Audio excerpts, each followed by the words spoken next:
our next speaker is Professor Dr. Fábio Ribeiro. He is from the Purdue University, and he's the leader of the CISTAR Center. And he just provided, about 2 months, 3 months ago, he just provided a wonderful webinar for us about CISTAR. And then today, we just conclude our agreement, the C2C agreement with CISTAR. And now, Fábio, it's a pleasure to have you here. And then the floor is going to you. We are very happy to have you here with us today. Yep, thank you, Juarez, and good morning to everyone. Juarez, my camera should be on, right? Yes. And the screen, yeah. Yeah, everything's fine, and your background is wonderful. Yeah. Well, yeah. Actually, this background is from our center. This is the view that I have here from my window, and of course, I can try this joke on you. The joke that I have to everyone is that you can see that's the solar system, and of course, the solar system, that's the sun, and the sun is a star. And if you come here to my office, this star fills the window of my office. So I say that they created that for us, so I can see star all the time. So I wanted to talk to you today about our center. Our motto is responsibly realizing the potential of shale resources. I wanted to give you in this brief presentation an introduction to our center, so that you understand what we are doing and how we connect with Cine.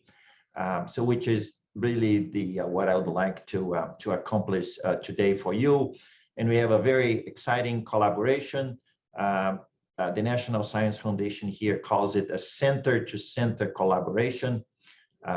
And I wanted to explain where we're going, but so I will start explaining where our center is, what's our objective, and why this collaboration for us is so important. I think we have from the presentations we heard, a problem to solve for the world, and we want to engage our students to make sure that they will help us on that journey.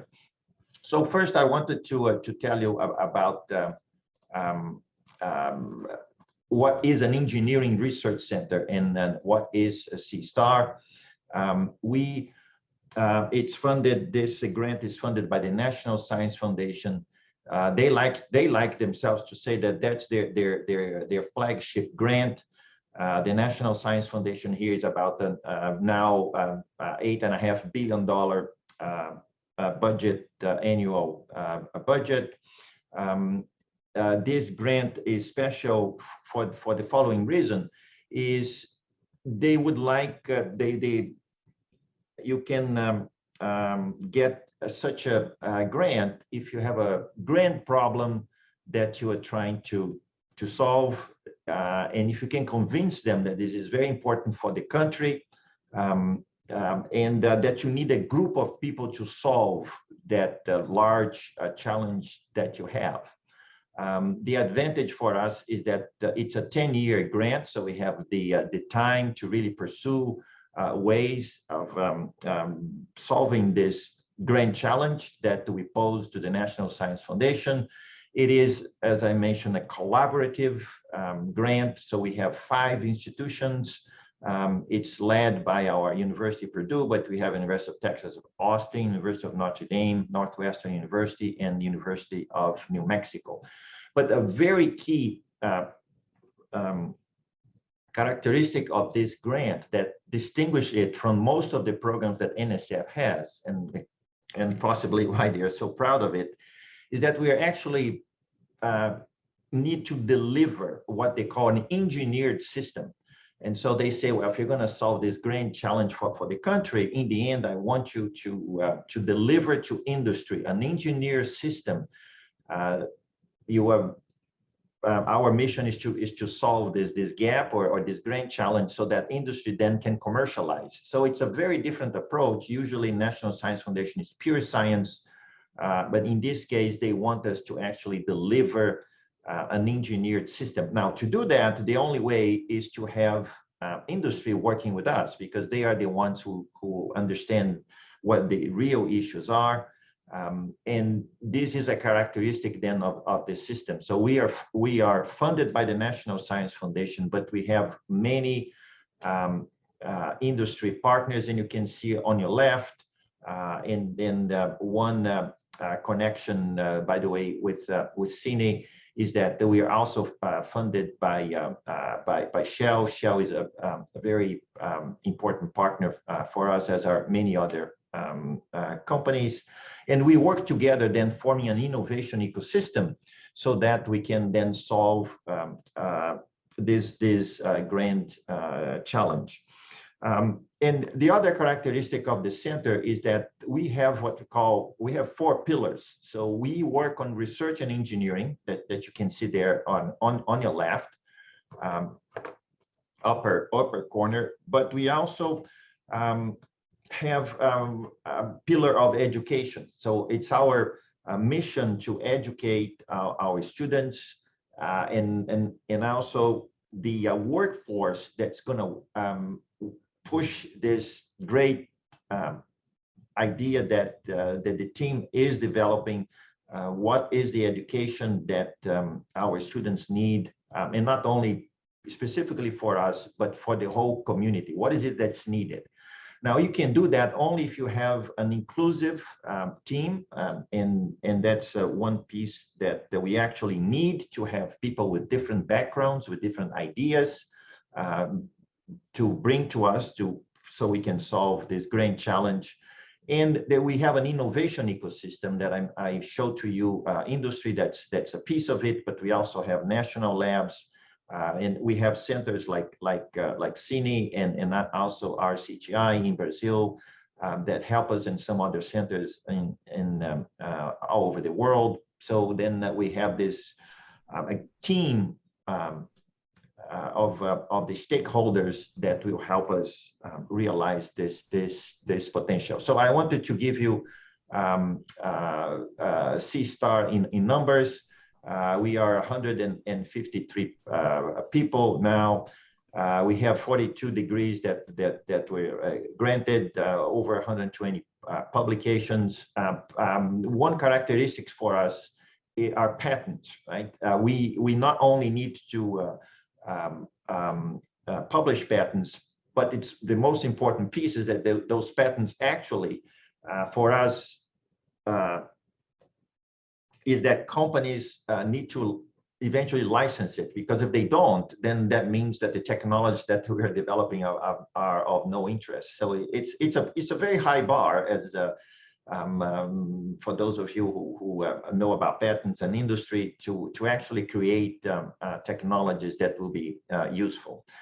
We reached out to over 8,000 students in grades K to 12. So those are the in Brazil, they will be from all the way from the kindergarten, right, all the way to the end of high school.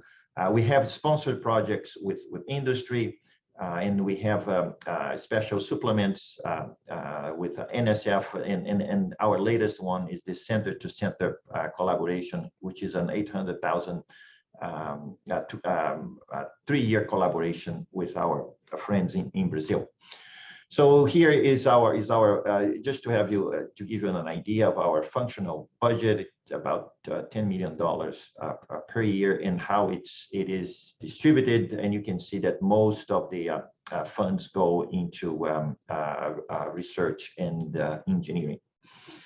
Now, with that very quick background, which I used almost already half of my time, I just wanted to now explain to you this connection that we are very happy to have with Cine. So our center mission is shale resources, right? So those are the resources that the U.S. has. About 20 years ago, people didn't even know about it. And now with those new resources, the U.S. became the largest oil producer in the world and produces all the gas it needs. So it became, in terms of fossil fuels, it became independent. Of course, the U.S. trades. It still imports oil because we don't produce all the oil we need here. But it was an amazing confluence of technologies that they allowed the United States to be in that position. And now we have this new resource. It's mostly, we concentrate on the light gases. There is especially a lot of ethane and propane, and of course also natural gas. It turns out that those are very nice and clean fuels, and we call them a transition fuel. And then our objective with the National Science Foundation was how can we take advantage of methane, ethane, and propane mostly for the United States. Now, on the left here, you see a chart of the U.S. Consumption. So this is just the United States as given by the Energy Information Administration as a function of time for the various sources of energy. So that's the prediction of the government, what's going to happen in 2050. The government is predicting that the U.S. uses about 100 quadrillion BTUs. That's called a quad. And you can see that natural gas here is still going to have a very prominent role to play together with what we call natural gas liquids. In this graph here, it's together with petroleum. But natural gas and natural gas liquids are going to go up. And here, of course, with renewable energy, we're going to have the most of percent gain is going to be in that, which is very good to see. But the question that everybody or the public asks us is, what is it? How are you going to be doing with this? Why can't you do everything into renewable energy by 2050? And so that's what I wanted to tell you, and then motivate our connection with Cine, because of course we can't do everything. This is energy is at the top economic activity, very, very large. So we don't have the resources to do everything we want. And the other graph here, very, very quickly from the Lawrence Livermore lab, is this energy again here now is broken down by the various pieces and how it goes all the way into the uses, residential, commercial, industry, and transportation. And just to take you the look at how much of this energy is actually used and how much is rejected, right? So you see that a lot of this energy that comes here is rejected, and again. 80% of that energy in the U.S. comes from fossil fuels. So, so the conclusion is natural gas is going to be important, but there is a huge opportunity for process efficiency. So here is the graph that I like to show. If the U.S. uses about 80 quads per year in 2019, what would it take for us to go in the U.S. all to green energy? And so you can choose any of the energies or ways that do not produce greenhouse gases. So if you, for example, if you take hydroelectric power, we would need 100 dams of the size of the largest in the world, which is now in China. So the U.S. has the capacity now of 4.5 plants. If you would take all the fossil energy into hydroelectricity, we would need 100 of them. So this is the largest in the world, right? We have 4.5, we need 100. So they take about, this one in China took about 15 years to build. If we could build one every 6 months, in 50 years, we would be able to have those 100 dams. Of course, the U.S. doesn't have 95 rivers to do any of this. And how much it would cost? This one here costs $30 billion. So if you need 100 of them, it would cost about $3 trillion or so. And how much is $3 trillion? It's almost all the dollars in the U.S. Right? The U.S. GNP is not far from that. So you can see that the task is gigantic, and that's just to generate the electricity, right? And then you have to transfer the electricity, maybe another 2 GNPs, and that's the cheap part, right? Once you have all this electricity, then you have to convert all your processes to electric, and then the cost of that, it's going to be enormous, and it's a really big challenge on how we're going to achieve that. We believe we can with new technologies. But that's then how we connect with Cine. We see that we have a way of, we want to go from the 80% now fossil fuels all the way to renewables. We need to decarbonize. We have a bridge to cross, and this bridge will have to be done with the best possible fuels. As I just showed to you, there is no other way of for us to reach there than to use fossil fuels for many decades until we can get there. As we get there, let's use at least the best possible fossil fuels, which is in this case is natural gas, right? And that's what the U.S. has so much.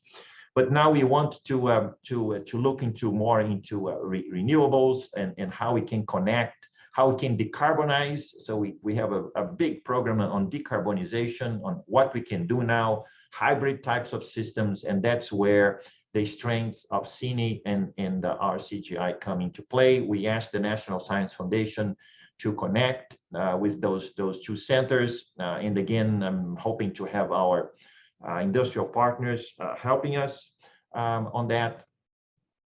So we proposed the 6 projects, and I have more than 20 slides on that, which I'm not gonna go through for time, but it's just I wanted just to show you what the titles are: electrochemical oxidative conversion of methane. We have new in situ operando methods. We have in São Paulo a very nice synchrotron source. There is the part in computational materials. We have strong groups on both sides. We're doing tandem conversion of natural gas liquids and CO2. There is some undersea separation of CO2 from natural gas using ionic liquids. And we have a project on process synthesis with superstructure. So in our group at CISTAR, we have strong groups in catalysis, separations, and process design. So this will be a very nice collaboration. I will not gonna go through those. Those slides here is if you on the questions. If you have some questions, maybe we can go over them, and I can go into more details. And those are the very nice facilities we have in Brazil. And I wanted to end with thanking our partners, and we've been working on this for over 2 years. We started meeting in person here, and then that's how we started. And then we had to move into virtual, but that we didn't stop us to continue talking. And now we are ready to start this process, and we are very much looking forward to working with all of you, and that we're gonna start soon exchanging as soon as COVID abates to exchange personnel, but we will start soon also exchanging our ideas virtually. Well, thank you, and I will be glad to answer any questions. Thanks very much, Fábio, for the wonderful talk, insightful, and thanks for also to the great effort that was done to put together the C2C program. You and Fábio did a great job. Both Fábio, né? That's one of the privileges of being in the same room with you guys, the panelists today. So I can use my video and camera, microphone, and interact with you guys. So Fábio, it's a pleasure to have you here with us. Very happy to see you here. And most of all, we are extremely excited about the C2C collaboration that we are finally about to start after all those years that we have been in contact, all the work that we have put together, all the people that we put together. So we are looking forward. But watching our presentation and putting together also the Professor Rubens' previous presentation, we know the mission and the context of CISTAR for sure. It's related to bringing the fossil fuels, the natural gas, the shale gas specifically, to a more sustainable context usage. And and then Professor Rubens was mentioning all the biofuels, the Brazilian, the Brazilian background on biofuels. But right now, the U.S. is the largest ethanol producer in the world. And my question is, there are two branches of my questions, maybe. Is CISTAR eventually considering those biofuels, or how much do you think they could help this incredible transition? You put CISTAR as a bridge between two realities that are extremely hard. This has to be a really solid bridge. CISTAR and us here as Cine as well, we have this compromise. But my question is why United States, it's what they are doing in terms of using the ethanol being produced, and if you think that CISTAR could also has some research, could engage also in such kind of efforts in the research that you guys carry out. Yes, Fabio, thank you. I think Professor Rubens already answered for us. As he said, the sugarcane, right, is really very efficient in taking the energy from the sun and transforming into liquid fuels. I don't think corn is. I think it's very inefficient. But of course, here, in fact, around us, right, it's if you go outside on the field, it's all corn and soybean. It's amazing the power of the agriculture here in our area. But I don't think that it is as our industrial partners know very well, it's ethanol. It's not from corn is not I think a good solution here for the U.S., but it is for Brazil. So as of right now, economically, it's not feasible. But as you know, Fabio, one of our projects is if you could take, for example, ethanol and go directly into jet fuel diesel, right? That would be great, right? Then we could do those transformations. And I think for Brazil, it would make a lot of sense. And that's why this connection is so interesting, right? Because it's a global problem, right? So maybe make a lot of sense for Brazil to be doing that. And if we can work together, what is it that makes the most sense in terms of energy? It's how to solve this issue. And what we need to do as centers is to inform the public, right, what the real issues are, right? So now we have, as you know, in the US, we have two camps, right? And you say, oh, go fossil fuels and go all renewables, right? It's not one or the other. There is a place for both of them. There are many pieces, of course, our shale gas, it's not renewable. We're not hiding that. It's just that it's a much better, for example, than coal, right? And so it will be a place for it for a very long time until we can figure out how the energy landscape and biorenewables, like I said, especially in Brazil, right? And there are other technologies here in the US for biorenewables. But the question, I'll let the experts talk about this, but I think corn is ethanol from corn is a difficult one. Okay, now I move the word to the Ana Flávia, and after that, Professor Rubens. Ana Flávia. Fábio, thank you for your talk here. There's one thing that I envy you is like when I look at that slide with the portfolio of like so many industry partners that CISTAR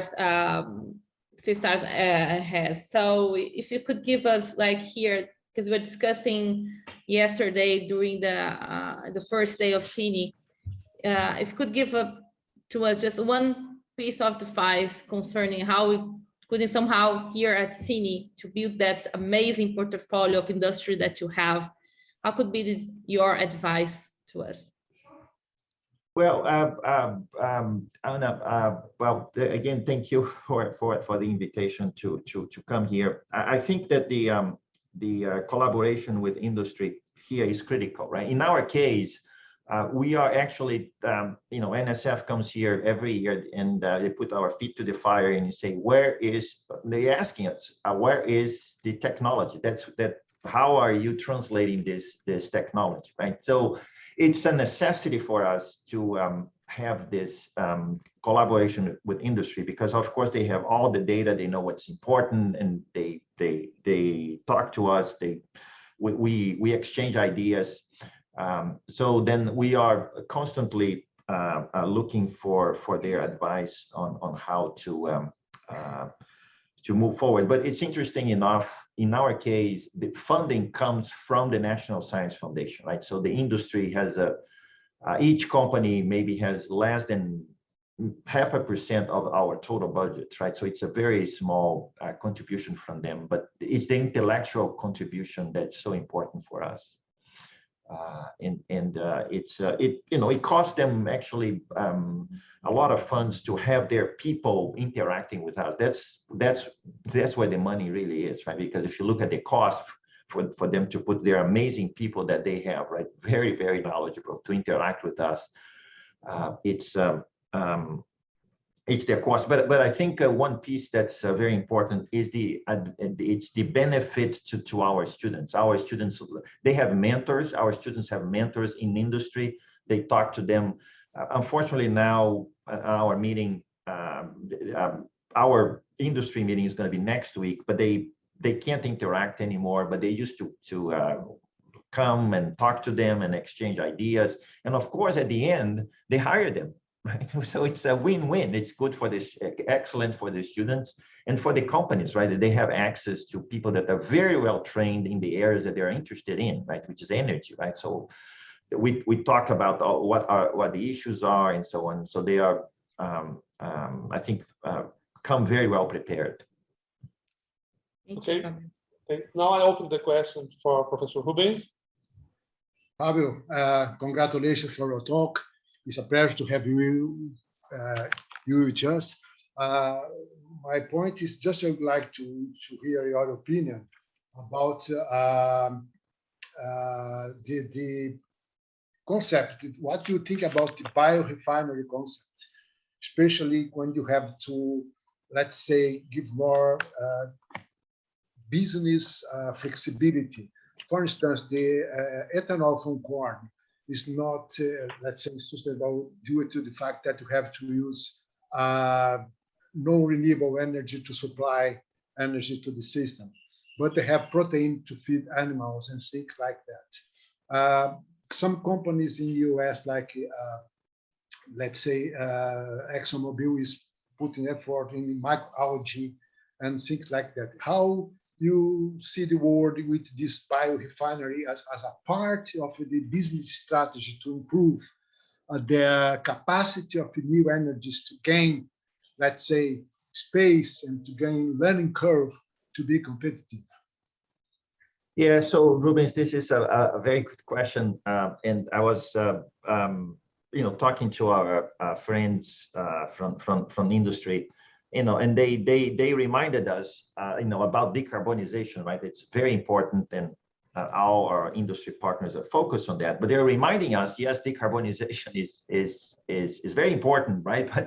But in the end, it doesn't make any money to them, right? Their companies are here to grow, right? And we need them to grow, right? Because companies that grow, they provide jobs for us and for the students. They produce goods for our society, and they make life very, very good for all of us, right? So it's not that's bad, it's good. I mean, we need to make sure that they make money. And all this, just one point that's obvious, but it's very important. All this effort that we are making for decarbonization, coming with new processes, right? They're costly, right? So they need to make economic sense. And our objective here is to make things economic, because if you can do that, then of course the industry will use it, and of course we'll decarbonize, and of course the world is going to be different. Now, if you force people and forcing them to do things that are not economic, we just don't have the resources, and we don't. I showed to you on that graph.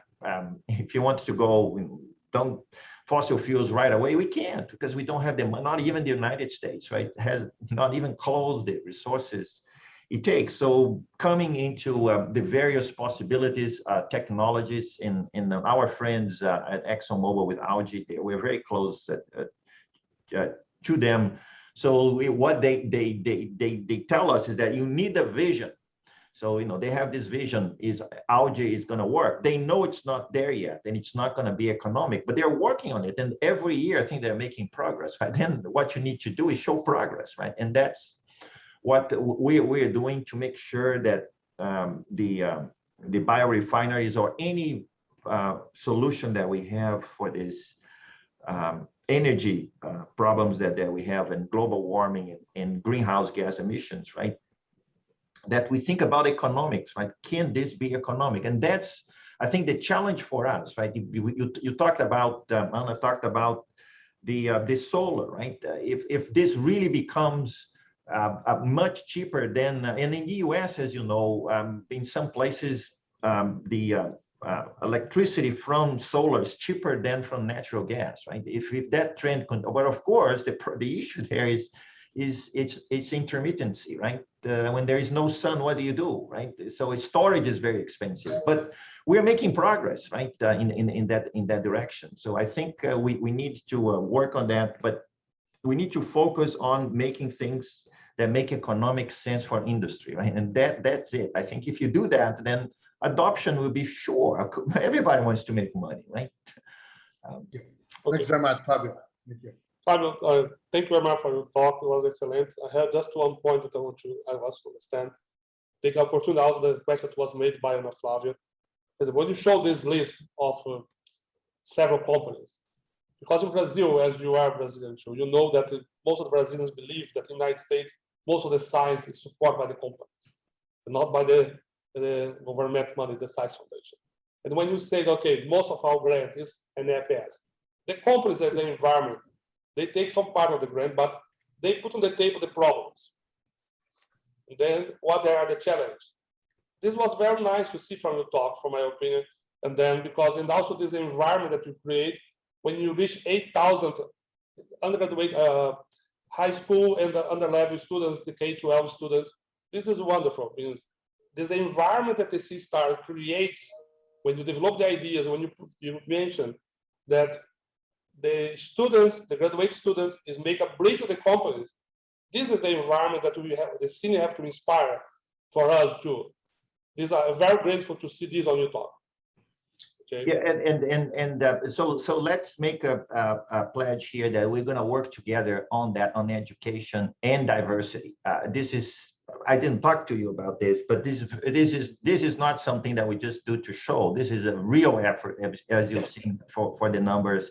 And I can show you some of the videos, some of the underrepresented minorities that we help and how they thank us.